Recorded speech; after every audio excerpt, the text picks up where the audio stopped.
아 글쎄 안 들려 들을 뉴스 없어 아무 뉴스도 귀에 들어오지 않아 듣고 또 들어도 들을 뉴스 없어 만든 게 이 프로야 이동영의 뉴스 정면 승부 주파수 94.5 YTN 뉴스 FM 이동영의 뉴스 정면 승부 3부 시작합니다. 오늘 3부에서는 삼성전자 서비스 노동조합 곽형수 지부장 모시고 인터뷰할 예정입니다. 라디오 주파수 FM 94.5MHz로 이동영 뉴스 정면 승부 들으실 수 있고요.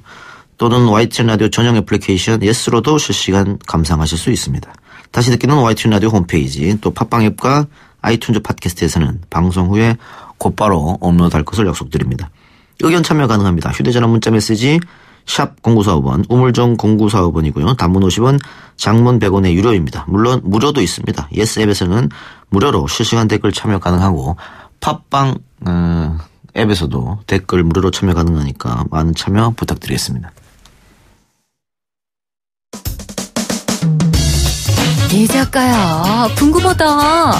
이 작가야 문자 줄게 질문다오.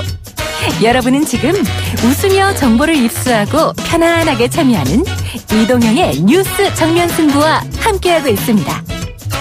생방송에 참여하고 싶은 분들은 샵 0945 우물정 0945번으로 단문 50원, 장문 100원의 문자 메시지를 보내주시거나 예스 앱으로는 무료로 참여할 수 있습니다. 지금 바로 보내주세요.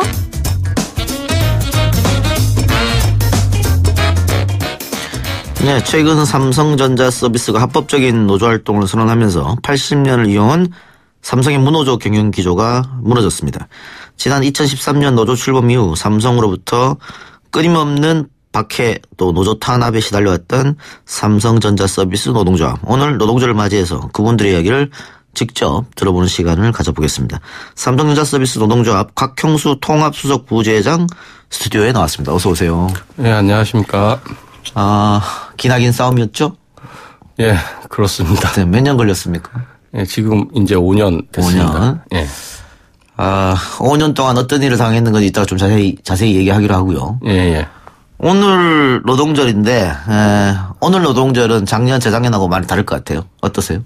예, 그렇죠. 오늘 노동절은 노동자의 생일이자 노동자의 연대를 다시금 확인하게끔 하는 날인데, 저희가 그랬던 것 같습니다. 삼성에서 노동조합 한다고 싸울 수 있었던 이유가 바로 그 연대 때문인데 예. 수많은 시민사회단체 그리고 저희 상급단체인 금속노조가 저희와 같이 연대해주고 같이 싸워주셨기 때문에 예. 오늘의 결과가 있는 것 같습니다. 한 5년, 6년 싸워왔다고 했는데 처음 노조를 만든 건 언제입니까? 2013년 7월 14일입니다. 13년. 그런데 삼성에서는 노조 활동을 못한다라고 하는 것은 5살 먹은 꼬맹이도 아는 거잖아요. 그리고 네. 노조를 만들면 분명히 방해가 있을 것이다. 이것도 누구나 다 쉽게 생각할 수 있는 건데. 네. 그런데 처음에 어떻게 노조를 해야겠다라고 마음먹은 겁니까? 불합리함을 좀 참지 못했습니다. 네. 여러 가지 이제 불합리함들이 많이 있었는데 예. 일단 급여가 그 건당 수수료제로 돼 있어요.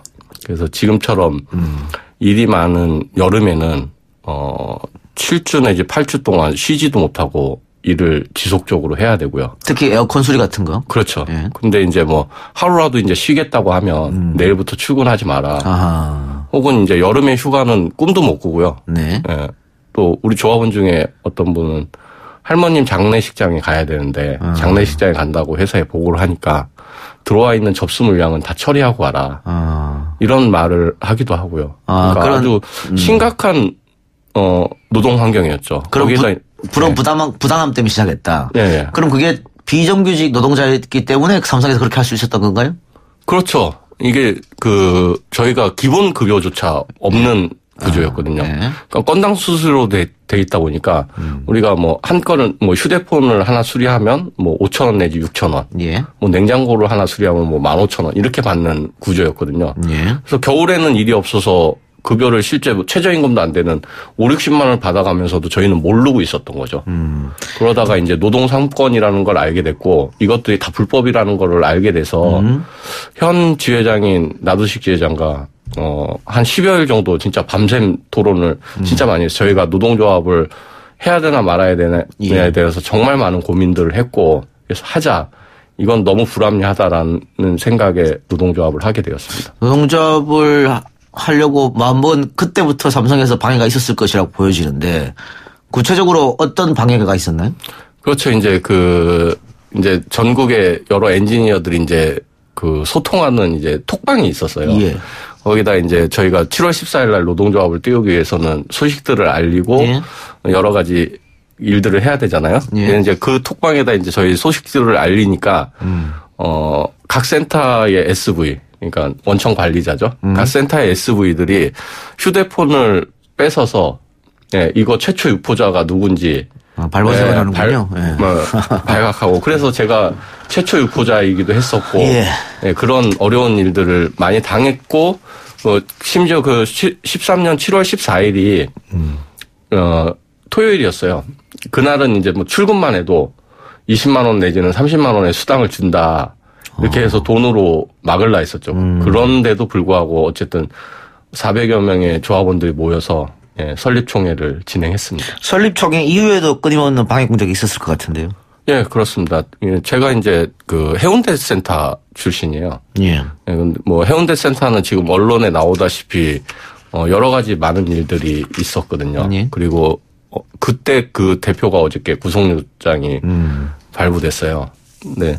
어떤 일들이 있었냐면 처음에 이제 노동조합 조합원들이 해운대 센터는 100%였습니다. 그래서 이제 지역 쪼개기라는 게 있어요. 아, 지역 쪼개기? 예. 해운대구를 이렇게 보면은 그거를 이제 보통 거리별로 한 4군데 정도 이렇게 나누거든요. 예. 4군데 A, B, C, D 이렇게 나누면 그 한 군데마다 일할 수 있는 업무량이 있고 그거에 따라서 직원들이 이렇게 배치가 돼 있잖아요. 예. 그걸 자꾸 원처에 D를 반납하고 A를 반납하고 C를 반납하고 그러니까 B라는 한 군데에 4군데에서 일할 사람들이 거의 다 몰려 들어가 있으니까 아까 제가 말씀드렸다시피 건당 수당제잖아요. 예. 급여가 줄어들 수밖에 없는 거죠. 그런 구조를 만들어 놓고서도 어쨌든 조합원들이 계속 버티니까.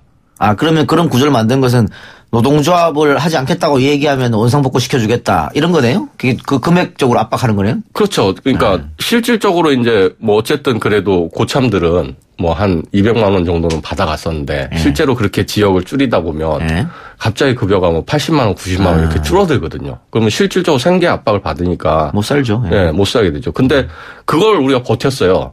그걸 버티니까 갑자기 폐업을 해버린 거죠. 아예 없애버렸어요? 예. 그러니까 보통은 이제 폐업을 해도 예고를 하고 이렇게 하잖아요. 예. 폐업 예고를 3일 전에 하고 그냥 바로 폐업을 해버렸죠. 생활고에 시달리고 또 삼성의 압박 이런저런 것 때문에 스스로 목숨을 끊은 조합원들도 있었다고 하는데요. 네. 최종범 씨하고 용무석 씨? 네, 그렇습니다. 예. 최종범 열사는 저희가 노동조합 처음 만들어지던 해에 아까 방금 말씀드렸던 생계 압박, 그러니까 지역 쪼개기나 일감 줄이기, 생계 압박하고 동시에 이제 표적 감사라는 부분이 같이 진행이 됐습니다. 예. 표적 감사는 뭐냐면 이제 저희가 이제 고객집을 일일이 수리를 하다 보면 수리상 이제 돈이 계산 착오가 나거나 이런 것들이 있을 수 있잖아요. 그래서 그거를 5, 6년 전의 거를 감사를 하는 거예요. 아무리 뛰어난 천재라도 5, 6년 전의 거는 기억할 수가 없는 거죠. 그 5, 6년 전의 거를 감사를 하고 그걸로 해고하겠다고 압박하고 그래서 실제 그 당시에 한 달도 안 되는 기간 동안 400명이 실제로 탈퇴를 합니다. 노조를요? 예. 그래서 노조를 탈퇴하고 그런 과정을 이제 최종범 열사는 너무 힘들어서 못 보겠다. 예, 이렇게 해서 부디 도움이 됐으면 바란다는 말을 남기고 자신의 자살이 노동조합 만드는 데 도움이 됐으면 좋겠다. 노동조합이 살아가는데 도움이 됐으면 좋겠다는 말을 남기고 스스로 떠났고 그래서 저희가 한겨울에 서초동에서 투쟁을 하죠. 투쟁하는 과정에서도 한겨울에 서초동 빌딩 숲에서 투쟁을 하면 침낭을 꽁꽁 매도 추운 때 경찰들이 그 침낭마저도 다 뺏어갔어요. 그래서 실제 방한용 비닐 있잖아요. 예. 그거 하나 덮고 그 추위를 버티고 눈 맞아가면서 그렇게 싸웠던 기억이 나고요. 경찰이 침낭을 왜 뺏어갔어요? 그 앞에서 집회하지 말란 건가요? 예, 집회 신고 물품이 아니라고 예, 뺏어갔습니다. 그때 당시에는 그런 일들이 말도 안 되는 일들이 벌어졌습니다. 그 염호석 씨도 스스로 목숨을 끊었는데 문제가 된 게 그 이후에 이제 삼성 측에서 시신 탈취했다 이런 얘기가 있었어요. 근데 그때도 경찰은 삼성 편을 들어줬다고 하는데 이 시신 탈취 사건이 어떻게 된 겁니까? 그러니까 그 5월 17일 날 호석이가 강릉 정동진에서 시신으로 발견이 돼요. 네. 그래서 저희가 강릉에서 서울로 시신을 옮깁니다. 그 아버님의 동의하에. 네. 그래서 아버님과 어머님이 이혼을 하셨지만 각각 이제 생모와 생부가 각각 저희에게 그 노동조합장으로 치르겠다는 위임을 합니다. 네. 그러고 나서 어머님은 이제 노동조합에다 위임을 하셨으니까 급하게 올라오셔서 다시 내려가시고 아버님이 그날 오후에 이제 마음을 좀 바꾸세요. 예, 그러니까 그 전에 이제 계속 저희 녹취도 있는데 삼성에서 이제 계속 접촉해왔고 삼성에서 장례도 다 치러주고 보상도 다 해주겠다라는 말에 이제 마음을 바꾸시고 이제 그 부산으로 내려가겠다는 말씀을 하시거든요. 그러고 나서 경찰에 112 신고를 했다 그러더라고요. 그게 딱 10분 만에 약 300명이 되는 병력이 장례식장으로 침탈을 해서 네, 호석이의 시신을 뒤로 빼돌린 거죠. 말도 안 되는 일이, 그러니까 경찰이 아무리 빨라도. 그렇죠. 네, 미리 준비 안 하면 할 수 없는 거죠. 네, 그해 세월호가 있었던 해거든요. 경찰이 늦장 대응해서, 해경이 늦장 대응해서 그렇게 문제가 됐는데, 그날은 희한하게 엄청 빠르더라고요. 그러면 삼성 측에서 그 염호석 씨의 시신을 그렇게 빼돌리려고 하는 이유, 그러니까 노동조합장으로 치르면 안 된다고 판단한 이유는 뭘까요? 이제 그때 이제 저희가 교섭 지원 문제하고 여러 가지 그 노동조합이 가장 힘들었던 시기인데 노동조합에서 그 열사투쟁은 그 열사로 인해서 단결하는 계기가 됩니다. 예. 근데 이제 그 열사의 시신 자체가 사라지면 단결하는 구심점이 없어져 버리는 거죠. 예. 물론 저희는 열사의 시신이 사라졌음에도 불구하고 그 구심점을 가지고 거기서 43일간 700여 명이 노숙투쟁을 하면서 삼성하고 싸웠지만 어쨌든 삼성에서는 저희의 힘을 빼려고 그런 짓을 한 거라고 생각합니다. 그러니까 뭐 합법적으로 노조활동은 보호돼야 되는 건데 삼성이 불법을 드러나게 보이면서 방해를 못하니까 어떻게 보면 합법적 방해를 했다 이렇게 보여지는 거지 않습니까? 그 합법을 가장한 그런 폭력 아닌 폭력이라고 볼 수 있겠는데 그 고 염호석 씨도 유서를 유언인가요? 유서인가요? 노조가 유서입니까? 예. 노조가 승리하는 날 나를 뿌려달라 이런 말을 남겼다고 하는데 결국은 이게 지켜지지 않았다 그래요? 예, 그렇습니다. 아까 방금 전에 말씀드렸다시피 그렇게 시신이 탈취되고 저희가 아직까지 호석이 유골을 찾지 못하고 있습니다. 물론 앞전에 이제 검찰 조사를 아버님이 받으셨고 아직 저희와 연락이 안 되는데 저희는 늦더라도 어쨌든 지금 호석이의 시신이라도 되찾고 그 유골이라도 되찾아서 지금 솥발산에 있는 호석이 묘에 안장시켜주는 게 저희가 진심으로 바라는 일이고요. 꼭 그렇게 돼야 된다고 생각합니다. 그런 탄압을 받을 때 정치권의 도움은 한번 요청해 본 적이 있으십니까? 예, 그때 민주당 을지로위원회도 이 실신 탈취 사건에 관한 진상조사를 했었고요. 예. 뭐 여러 단체들이 했었는데 이게 삼성하고 관련이 되면 이게 결론을 딱 매듭짓지 못하고 흐지부지하게 끝나는 일들이 많거든요. 그냥 의혹만 남은 채. 그런저런 일을 겪고 이번에 이주영 부회장 또 집행유예로 풀려난 모습을 보면 정말 삼성이 이 사회에 끼치는 영향이 막강하구나. 또 이런 걸 한번 느끼셨겠네요. 그렇죠. 저희가 노동조합 활동하는 내내 그렇게 느껴왔습니다. 그러니까 저희는 노동부를 삼성 노동부라고 부르고요. 예. 경찰을 그 삼성의 경비라고 불러요. 왜 그렇게 느끼냐면 저희가 뭐 한 300~400명만 그 서초동에 집회를 하러 가도 서초동 삼성전자 사옥을 중심으로 해서 차벽을 쭉 치고요. 예. 그 차 말고 버스 말고 아예 벽 치는 차가 있잖아요. 그것까지 동원해서 아예 경로를 다 막아버리거든요. 그러니까 처음에 노동조합 할 때는 당연히 그런 건 줄 알았는데 다른 집회 현장 가보니까 전혀 그렇지 않더라고요. 그래서 희한하게 삼성만 가면 예, 저희보다 병력이 뭐 4-5배는 많게끔 그렇게 알겠습니다. 배치되어 있는 그런 상황들이 지속적으로 벌어지니까 저희로서는 납득할 수 없는 상황들이었죠. 예, 어쨌든 삼성이 노조 방해하는 문서가 공개되고 이재용 부회장 재판을 앞두고 있고 이런저런 이유로 무노조 경영을 처리한 것 같아요. 그런데 지금 삼성 서비스 이 노조에 다시 많이 가입하고 있는 겁니까 직원들이? 예, 직고용 발표가 된 이후로 지금 한 500명 정도 더 가입을 했고요. 예, 그럼 비정규직에서 그분들 다 정규직으로 전환되는 거죠? 예, 그렇습니다. 그러면 아까 얘기했던 건당 얼마 이거는 예. 없어지는 거잖아요. 예, 그렇죠. 그러니까 정확히 얘기하면 예. 비정규직에서 정규직으로 되는 것이 아니고 예. 간접 고용에서 직접 고용으로. 예, 예.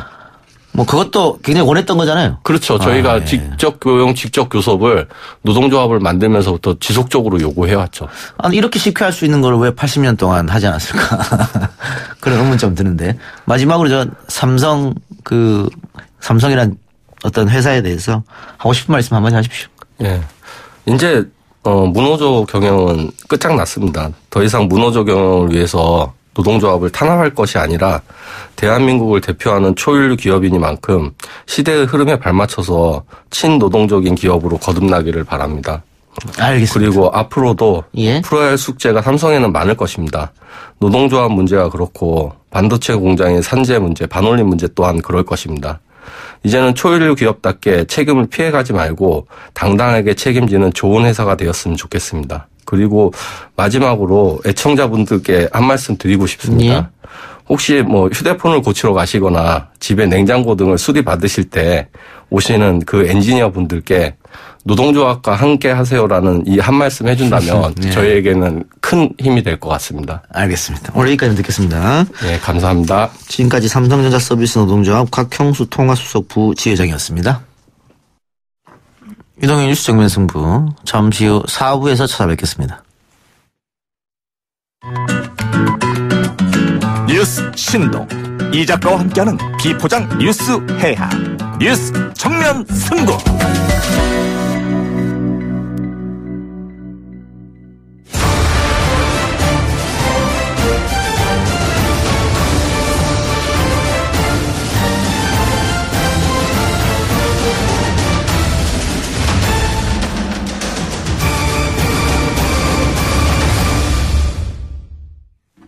네, 이동현 뉴스 정면승부 4부 시작합니다. 팟빵 댓글로 많은 분들이 중간에 뉴스도 그냥 이 작가가 진행해라. 혹은 뉴스 하는 분 녹음실 와서 이 작가랑 인사한 다음에 진행하고 해라. 아마 흐름이 끊긴다고 이야기하는 것 같은데요. 그래서 한번 건의는 한번 해보겠습니다. 예, 될지 안 될지는 모르겠고요. 자, 오늘 4부는 팩트 진검승부 코너인데요. 팩트체크 전문 미디어 뉴스톱 김준일 팩트체크 오셨습니다. 어서 오세요. 네, 안녕하세요. 한겨레 20일 아니죠? 한겨레 신문이죠? 네, 신문입니다. 지난주에 분명히 한겨레라고 얘기했음에도 불구하고 우리 제작진이 또 한겨레 20일로 박았어요. 일 못하는 건 알아주니까 이해하세요. 네, 한겨레 신문 김한 기자 어서 오세요. 네, 안녕하세요. 자, 오늘 노동절이잖아요. 네. 그런데 뭐 김준일 팩트체크는 어떻게 프리랜서니까. 예. 정확하게는 프리랜서는 아니고요. 아니에요? 제가 회사 대표기 때문에 이제 그럼 해당 없어요. 네, 해당 없습니다. 해당 없고. 자, 김한 기자는 뭐 기자도 노동자니까. 네. 쉬어야 되는 거 아니에요, 오늘? 신문은 계속 나오기 때문에요. 네. 네. 언론사는 한 반 정도 근무를 합니다. 반 정도? 대체 유급 휴일로 지정이 돼서요. 오늘 일을 하면 하루 이제 쉴 수 있습니다. 그래서 오늘 지금 YTN 제작진도 굉장히 썰렁해요. 평소보다 반밖에 없어요.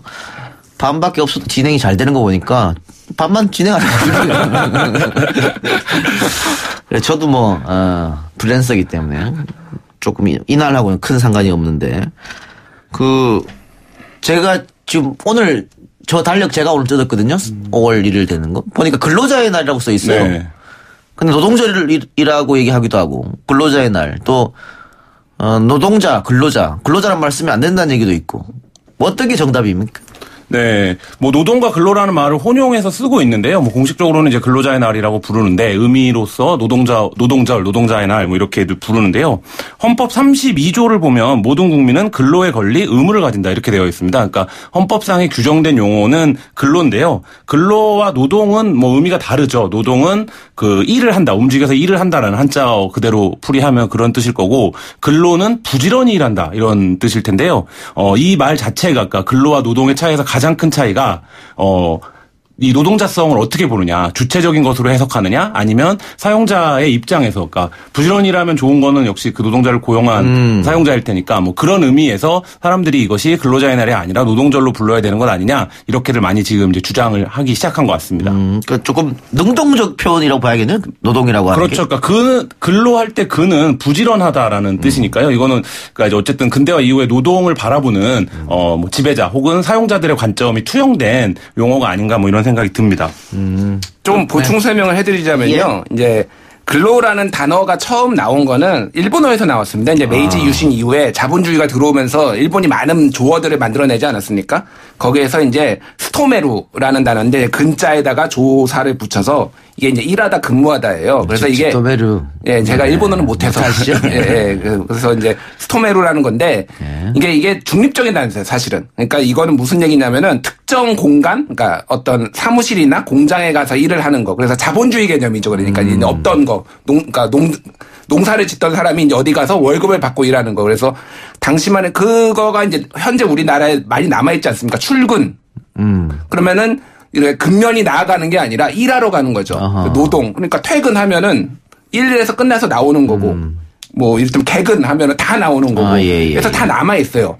근데 이게 굉장히 이데올로기적인 성격이 띠게 된 거는 사실상 이제 박정희 대통령이 노동절이라는 것이 굉장히 그 사회주의적 냄새가 진하다라고 하면서 근로자의 날로 바꾸고, 그러면서 가치를 부여하기, 이 근로는 마치 자유주의 진영의 말인 것처럼 노동은 공산주의의 말인 것처럼 이렇게 서로 가치를 부여하기 시작하면서 잘못 쓰기. 그러니까 근로는 사실은 억울합니다. 자기는 중립적인 단어였는데 이게 뒤늦게 이렇게 바뀌기 시작한 거예요. 네. 그래서 고려대학교 연구진이 빅데이터 분석한 결과를 내놨는데 1945년부터 2012년까지 언론의 용어 선택을 연구를 해봤더니 1946년에서 67년 사이에는 오히려 노동이라는 말을 더 많이 썼다라고 해요. 근데 말씀하신 대로 박정희 정권에서 근로라는 말의 이데올로지, 그러니까 뭐 간단히 얘기하면 색깔론이죠. 그러니까 색깔론을 씌운 이후에 68년부터 역전이 됐고 70년대 그리고 80년대에는 근로라는 말을 압도적으로 이제 많이 썼는데요.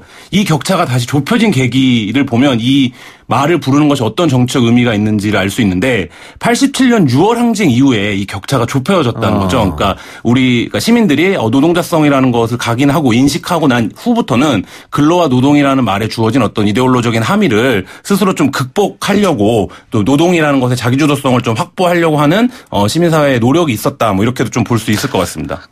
저런 걸 수도 있겠네요. 노동당, 남로당. 네. 뭐 이런 것 때문에 노동이라고 하면 사회주의, 뭐 북한 이런 그런 느낌이 있죠. 그래서 거부감이 좀 들지 않았나. 그렇죠. 그런 생각도 들고. 알겠습니다. 어쨌든 근로보다는 노동이 조금 진취적인 단어다 이렇게 생각하면 될 것 같고요. 진취적인보다는 더 폭이 넓은 거죠. 그러니까 영어로 하면은 근로는 work거든요. 그 work for 하면은 I work for YTN 하면 나는 YTN에서 일한다. 그래서 특정 공장이나 회사를 대상으로 하는 거고, 레이버는 말 그대로 몸으로 하는 그 노동을 해서 좀 더 폭이 넓은 개념이라고 볼 수 있겠습니다. 예. 자, 일본 이야기 했으니까. 그 북한이 5월 5일부터인가요? 네. 우리하고 시간을 같이 하겠다. 30분을 조정하는 건데, 이것도 지금 일제잔재다. 한국 표현시가. 그래서 북한에 맞추는 게 원래 맞다. 김종대 의원이 그런 얘기 했죠. 이것도 이제 논란이 많던데, 이것도 팩트체크 한번 해봅시다. 정말 일제잔재가 맞는지 아닌지. 어떤 분부터 먼저 얘기 꺼내시겠습니까? 예, 이것도 일단 근대의 산물인데, 아시다시피 예전에는 우리 이제 12간지 시간을 썼지 않습니까? 그래서 5시에 만나자고 하면은 11시부터 1시 사이에 2시간 동안에 적당한 시간에 만나는 거였거든요. 근데 이제 시간이라는 24시간 체제가 필요로 했던 거는 사실상 자본주의가 도입이 되면서 노동 관리를 엄밀하게 하기 위해서 했던 거고요. 근데 한국의 시간 개념이 본격적으로 도입이 된 거는 철도 부설 때문입니다. 그래서 그 경부선이 깔리고 철도는 정해진 시간에 출발을 해야 되는데 이게 12간지를 쓰면 안 되는 거예요. 그래서 이제 썼는데 그 기준이 처음에 어떻게 쓰였냐 하면은 철도 부설권 자체가 일본에 있었습니다. 경부선 철도 부설권. 그래서 일본 시간을 썼어요. 예. 그래서 동경 135도 그 일본 시간을 쓰기 시작했고 이미 한국이 그 대한제국이 1908년에 4월 1일 날 127.30도라는 그 자오선 그 지나는 시간대를 전부터 일본이 한국에서 쓰고 있었고 한국 사람들이 보편적으로 일본 시간대를 쓰고 있었습니다. 근데 대한제국이 이제 우리도 어떤 일본으로부터의 시간 독립이라는 개념에서 그리고 자오선이 지나는 시간이 그러니까 그 위도가 경도가 127도 30분이 맞기 때문에 그래서 이제 그 시간대를 쓰게 된 거죠. 우리 독립적인 시간이 필요하다. 예, 독립적인 시간이 필요하다. 근데 차별화를 위해서. 그래서 했는데 한일 합방 이후에 이제 일본 시간대를 쓰게 됐고요. 그게 다시 1954년 한국 전쟁이 끝나고 이승만 정부가 다시 이제 127도 30분을 써야 되겠다라고 했는데 1961년 국가재건 최고회에 이제 그 쿠데타가 있었죠. 이제 박정희 대통령이 주축이 된 국가재건 최고회의가 다시 이제 동경 135도를 기준으로 하는 그걸 쓰기 시작했습니다. 그래서 어느 정도 민족의 어떤 주체성하고는 관련이 있는 건 맞습니다. 예. 근데 문제는 그러면은 지금 135도를 쓰는 것이 127도 30분을 돌리지 않고 135도를 쓰는 것이 일제 잔재가 남아 있어서 그런 것이냐라는 거는 또 별도의 문제인 거예요. 그러니까. 여기에 대해서 의견 있습니까? 예. 뭐 그냥 한 가지만 말씀드리면 여기서 이제 동경은 도쿄를 가리키는 건 아니고요. 예, 즉 본초 자오선이라고 하죠. 시간은 시작되는 선에서부터 동쪽으로 135도에 있다. 뭐 이런 의미인데요. 그러니까 많은 분들이 제가 이제 검색을 하다 보니까 동경 135도라고 그러니까 도쿄를 기준으로 해서 이 시간을 한 것처럼 이제 이해를 하고 계시더라고요. 그런 건 경자가 한자가 다른 한자죠. 예. 네, 그런 건 아니라고 말씀을 드리고요. 이것이 말씀하신 대로 어떤 근대화 과정에서 제도 기준을 정하는 과정이, 그러니까 우리가 어쨌든 해석하기도 일제강점기랑 근대화 과정이 맞물려 있기 때문에 이것이 뭐 일본이 해준 것이냐 안 해준 것이냐, 일본의 지배력이 있는 것이냐 영향력이 있는 것이냐 이런 거를 떠나기 전에 그때 확립된 것들이 많이 있습니다. 그래서 그 부분이 역사적으로 굳어져서 좀 전통적인 양식이 된 측면이 있습니다. 그건 이제 다 이해가 됐을 것 같고요. 남한이 북한에 맞추는 게 아니고 그러니까 북한이 남한에 맞추는 게 아니고 남한이 북한에 맞춰야 돼. 이렇게 주장하는 분들 이야기도 일리가 없는 건 아닌데 만약에 그렇게 되면은 경제적으로 상당한 파장이 있을 것이라고 얘기를 많이 하거든요. 그럼 경제적으로 어떤 파장이 있는가요? 국제관계에서도 여러 가지 나쁜 영향이 온다고 하던데. 일단 1시간 단위로 전 세계 대부분의 국가가 1시간 단위로 떨어지는 시간선을 쓰고 있거든요. 그래서 30분 단위로 떨어지는 나라가 전 세계 15개 국가밖에 없습니다. 그러니까 전 세계 5%. 인도, 네팔 이런 데가 네팔은 15분. 인도는 영국으로부터 독립을 한다면서 30분 중간으로 썼고요. 네팔은 인도하고 관계가 안 좋아지면서 또 15분이라고 썼어요. 인도랑 차별하고 그런 식으로 했는데 이게 글로벌 이제 지구촌이 되지 않았습니까? 그래서 다른 나라랑 교역을 해야 되고 시간 뭐 이런 타임차가 존재하는 것들이 굉장히 많은데 복잡한 일들이 너무 많이 발생합니다. 그러니까 한국 시간을 계산을 하려면은 몇 시 30분이 되는 거예요. 샌프란시스코 중심으로 12시 때 한국이 9시인데 9시 반이 되어야 되고 이런 식으로 계산을 하려면은 굉장히 많은 비용이 든다라는 거고 사실은 1961년에 이제 국가재건 최고회의가 이거를 동경 135도를 다시 도입한 이유가 주한미군과 주일미군의 작전 때문에 했다라는 것이 유력하거든요. 그러니까 그러니까 동아시아에서 이제 미군이 작전을 해야 되는데 주한미군은 30분 뒤에 시간대를 쓰고 주일미군은 이렇게 쓰면은 혼선이 생긴다라는 거예요. 그래서 이런 작전의 편의성을 위해서 했다라는 거고 현재는 이거는 뭐 민족 자주성에 연관된 건 맞지만은 사회적으로 치러야 되는 비용이 너무 많기 때문에 그런 것들을 비교를 해봤을 때는 135도를 쓰는 게 맞지 않나 이렇게 보이십니다. 네. 그 시간이 일종의 제도라고 말씀을 드렸는데요. 이 제도는 이제 어쨌든 생산성하고 연결이 됩니다. 그러니까 북한과 남한이 이 시간대 문제가 정상회담에서 논의가 된 것 자체도 남북 경협을 앞으로 해야 되는데 이 경협을 할 때 미래의 단일 경제권이라고 놓고 본다면 이 시간이라는 것이 물류가 현대 자본주의에서 굉장히 핵심적인 요소 가운데 하나이기 때문에 이 부분에서 차이가 나면 굉장히 많은 것들에서 혼동과 손실이 있을 거라는 판단을 이제 했던 건데요. 지금 제일 많이 얘기가 되고 있는 건 역시 많은 국민들이 관심을 갖고 있는 철도 문제죠. 그래서 아까 이제 말씀하셨던 것처럼 이 시간 개념 자체가 철도 문제로 이제 촉발돼서 도입이 된 것이기 때문에 남북 간의 철도를 이을 때 시간차가 발생하면 그 표를 끊는 거가 굉장히 어렵습니다. 그래서 우리가 유럽에서 열차를 타보신 분들은 알지만 이 유럽은 시간대가 여러 가지이기 때문에 어떤 데서는 도착 시간 기준으로 하고 어떤 데는 출발 시간 기준으로 하면 그 자체도 굉장히 혼란스러운데 남과 북에서도 이제 그런 문제들이 30분 차긴 하지만 발생할 수 있는 부분들이 좀 가만히 됐던 것으로 보입니다. 근데 북한이 뭐 예전부터 그 127도를 쓴 건 아니고 2015년 8월 15일부터 쓰기 시작했어요. 그렇죠. 명분은 역시 일제 잔재 청산. 예. 3년 정도 2년 6개월 정도 쓰다가 지금 다시 안 쓰겠다고 한 건데 북한이 나름 야심차게 들고 나온 작품이거든요, 이거? 근데 이렇게 쉽게 우리한테 양보한 이유는 뭐가 있을까요?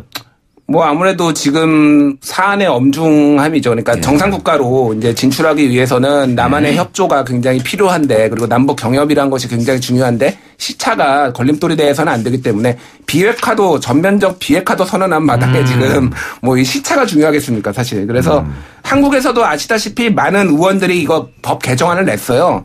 127도 30분으로 바꾸자라고 하는데 계속 이게 이제 무산됐거든요. 왜 현실성이 없다라고 보는 거예요. 의원들조차도. 그거를 항상 8.15에 맞춰서 항상 의원들이 냈습니다. 몇 번에. 네. 4번인가가 무산이 됐어요. 지금까지. 그래서 현실성이 없다라고 보시는 게 맞을 것 같습니다. 근데 만일 우리가 그 북한을 따라가지고 시간을 조정했다. 그러면 정치적으로 또 굉장히 공격받지 않았을까요? 보수 쪽으로부터. 정서적으로 받아들이기 굉장히 힘들었을 거라고 딱 생각이 좋잖아. 듭니다. 종북이다 이거. 그렇죠? 딱 북한의 시간을 따른다. 그래서 그 홍준표 대표를 비롯한 야당은 아주 호재를 잡을 뻔한 그런 거였을 것 같은데. 그 지점에서 보면 김정은 위원장이 날짜까지 못 박아갖고 딱 이걸 하겠다라고 하는 건 이 조치가 지금 당장의 어떤 가시적으로 북한 입장에서 이득이 있다거나 혹은 뭐 계산이 선 것이 아니라 이번 합의의 어떤 상징성이나 방향성을 속도감 있게 보여주는 어떤 그것으로 이것을 활용하는 것이 아닌가 뭐 이런 생각도 듭니다. 알겠습니다. 자, 또 다른 얘기 해봅시다. 판문점 선언 국회 비준 필요한가 이걸로 한번 이야기를 해볼 텐데요. 일단 국회 비준이라고 하는 거 대통령이 제일 먼저 꺼낸 것 같아요. 예. 아마 회의에서 비상회의였었던가요? 대통령이 6.15 14를 겪으면서 국회 비준을 받지 않았더니 정권이 바뀌고 나서는 유야무야 흐지부지 되더라. 그렇죠? 그렇게 해가지고 이거를 한번 연구해봐라 뭐 그런 의미로 한 것 같은데 홍준표 대표 같은 경우에는 반대하고 있는데 일단은 판문점 선언 국회 비준 필요한가 이거 준비된 내용부터 한번 들어봅시다. 그러니까 문재인 대통령이 어떤 발언을 했는지 그것부터 듣고 이야기 계속합시다. 마지막으로 남북관계 발전에 관한 법률이 정한 남북 합의서 체결 비준 공포 절차를 조속히 밟아주시기 바랍니다. 이제 정치적 합의를 넘어서서 제도화되기 위해서는 국회 비준이 필요하겠습니다. 평화의 여야가 없습니다. 진보와 보수도 없는 것입니다. 남북 간의 정치적 선언을 국회 비준을 받은 일이 있습니까? 단 한 번도 없습니다. 국회 비준이란 말은 아예 헌법책을 보지도 안 하고 지금 하는 질문이에요. 네, 마지막 홍준표 대표 목소리였는데요. 국회 비준이란 말은 아예 헌법책을 보지도 않고 하는 질문이다. 대통령도 법률가고 추미애 더불어민주당 대표도 법률가고 홍준표 자유한국당 대표도 법률가예요. 네. 세 명 다 법률가인데 자, 누구 말이 맞습니까?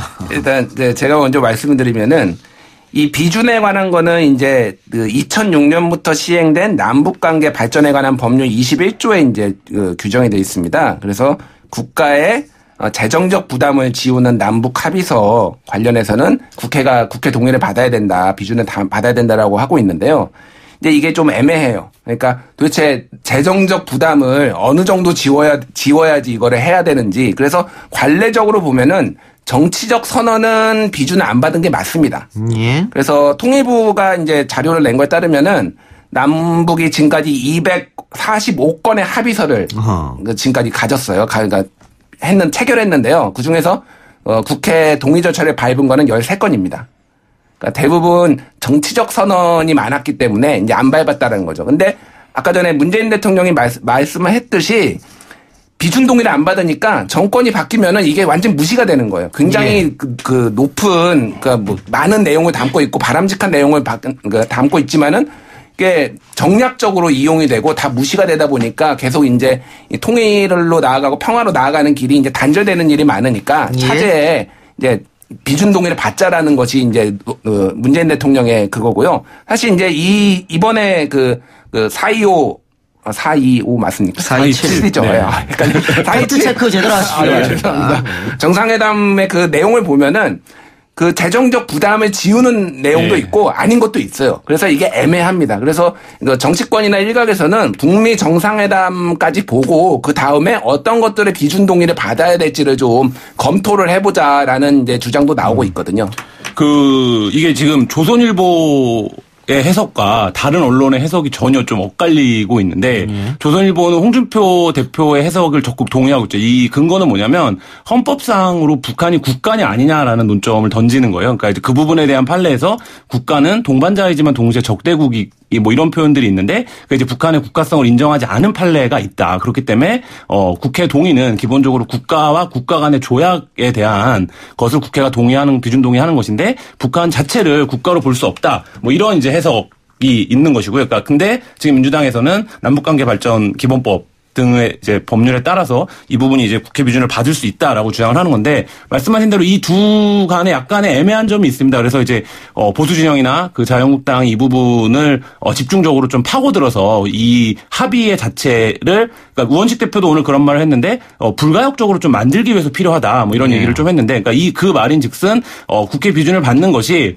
꼭 법리적으로 100% 필요해서라기보다는 어떤 정치적인 한국 사회의 정치적인 책임을 공동으로 진다 이런 의미도 포함된 것이라고 하는데 포함된 것이다라는 이제 설명으로 해석이 되는데 그 부분에서 이제 자유한국당이 그 딴지를 걸고 있는 셈입니다.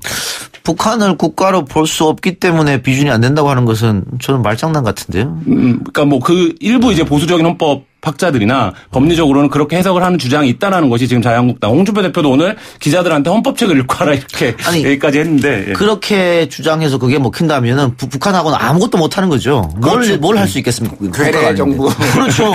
뭐 합의를 할 수 있습니까? 뭘 정상회담도 하면 안 되는 거죠. 그거는 그래서 현실을 전혀 파악하지 못하는 얘기. 현실적인 문제가 있는 게 1991년에 이제 남북 기본 합의서가 있지 않았습니까? 근데 이제 이게 1997년 헌법재판소하고 1999년 대법원에서 이게 신사협정에 불과하다는 판례가 있어요. 그러니까 이게 국회 비준 동의를 안 받고 그러기 때문에 이게 그 구속력이 있는 것이 아니다라는 실제 판례가 있기 때문에 그래서 더더욱 지금 정부에서는 이거를 비준 동의까지 받아서 좀 법적으로 좀 효력을 내기 위해서 지금 노력을 하는 것 같습니다. 근데 비준이 필요 없다고 하는 주장도 일리가 있긴 한 게 지금 선언문 내용을 보면 좀 추상적이거든요. 그러니까 비용이 얼만큼 들어간다는 게 확실히 없기 때문에 북미 정상회담까지 보고 그 결과에 의해서 뭐 경협이라든가 이런 게 더 추가가 된다면은 비준할 수 있다 이런 말도 있거든요. 네, 그렇죠. 그러니까 재정적 부담을 지우는 내용이 분명히 합의에 있는데 그 합의가 이행된다면 그 부분에 대한 예산 추계나 이런 것들이 좀 구체적으로 돼야 국회 차원에서 이것을 어떤 뭐 손익의 관점에서만 놓고 본다면 뭐 비준을 해줄 것인지 말 것인지에 대한 판단 근거를 확인할 수 있는데 이것은 지금 이제 그런 구체적인 합의보다는 어쨌든 큰 틀에서의 선언이기 때문에 이 부분에 대해서 국회가 과연 비준을 해주는 것이 맞느냐 아니냐 뭐 이 부분에서는 뭐 그 논쟁거리가 있다라고 생각합니다. 네. 자 그리고 비준을 받는다 칩시다. 북미 정상회담 전이든 후이든 간에 비준을 받았는데 만일 우리 쪽에서 틀 일은 없을 것 같고요. 북한 쪽에서 지금까지 했던 회담 내용 이런 거를 틀어버렸다. 그때는 그럼 어떻게 할 것이냐. 그럼 국회 비준 받았는 거를 되돌릴 것이냐 파기할 것이냐 이 문제가 또 불거지잖아요. 그러니까 국회 비준 받은 내용은 살아있는 거죠. 내용은 살아있는데 그거를 이제 이행을 어떻게 할 것이냐의 방법론의 문제가 불거질 것 같습니다. 저쪽에서 이행을 하지 않았으면 우리도 그 국회 비준 받은 것을 되돌릴 수 있는 그 조항을 넣어야 되는 거 아니냐 국회 비준 할 때 이런 얘기도 있더라고요.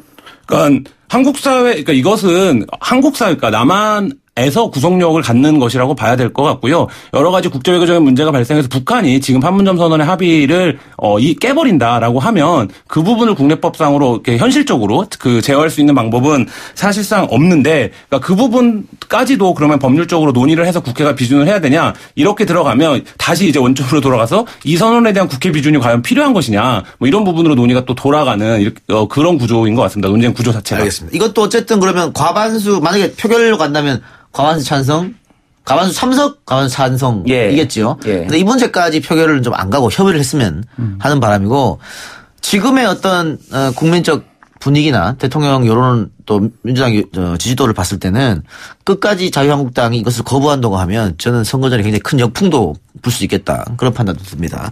자, 두 분 말씀 오늘 여기까지만 듣겠습니다. 지금까지 팩트체크 전문 미디어 뉴스톱 김준일 팩트체커, 그리고 한겨레 21이 아니고 한겨레 신문의 김한 기자였습니다. 고맙습니다. 네, 감사합니다.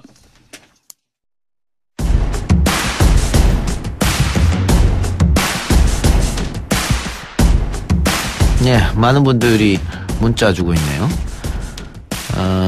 앱으로 듣다가 중간에 라이브로 듣고 있어요. 이 작가님 좋아요. 키트님의 글이고요. 네, 그리고 사람님께서 출근엔 김어준, 퇴근은 이동영. 나이스, 고맙습니다. 문자로도 많은 의견 보내고 계십니다. 박 박사님은 안 나오시나요? 4615님. 안 나오신 지 한 달 됐습니다. 네. 그리고, 이승희님께서, 북한을 국가로 인정하지 않는다는 건 말이 안 된다. 이 작가님 말씀에 동감. 이런 글들. 감사합니다. 북한하고, 정상회담 이후에 급속도로, 북한에 대한 이미지가 좋아지고, 김정은에 대한 이미지가 좋아진 건 사실인데, 뭐 아이돌 같은 그런 팬덤을 보이는 그런 이야기도 있더라고요. 그건 좀 우리가 경계해야 되지 않겠나, 이런 생각하면서 오늘 준비한 방송은 여기서 마치겠습니다. 이동의 뉴스 정면 승부 5월 1일 노동절에 보내드렸습니다. 좋은 밤 보내시고 저희는 내일 뵙겠습니다. 고맙습니다.